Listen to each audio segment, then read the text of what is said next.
ये बात तब की है जब सिकंदर ने अपने बल के दम पर दुनिया भर में धाक जमा ली थी, जिसके बाद वो अमर होना चाहता था।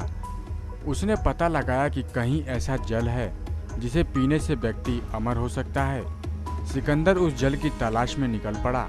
काफ़ी दिनों तक देश दुनिया में भटकने के बाद आखिरकार सिकंदर ने वो जगह पा ही ली जहाँ उसे अमृत की प्राप्ति होती।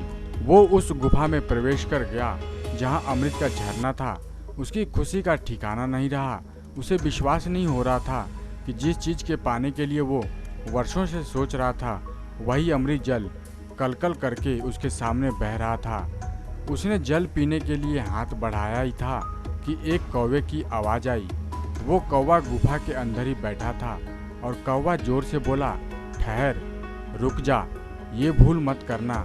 सिकंदर ने कौवे की तरफ देखा। वो बड़ी दुर्गति की अवस्था में था। उसके पंख झड़ गए थे, पंजे गिर गए थे, अंधा भी हो गया था। बस कंकाल मात्र ही शेष बचा रह गया था।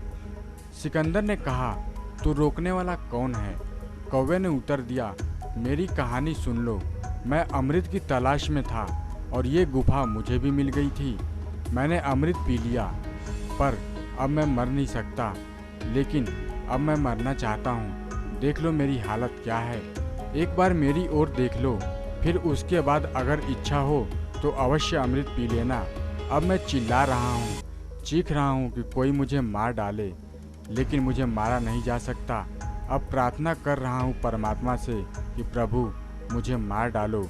मेरी एक ही आकांक्षा है कि किसी तरह मैं मर जाऊँ।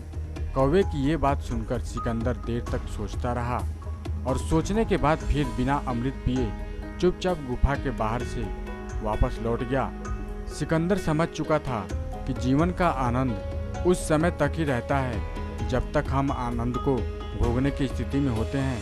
इसलिए स्वास्थ्य की रक्षा कीजिए और जितना जीवन मिला है उस जीवन का भरपूर आनंद लीजिए।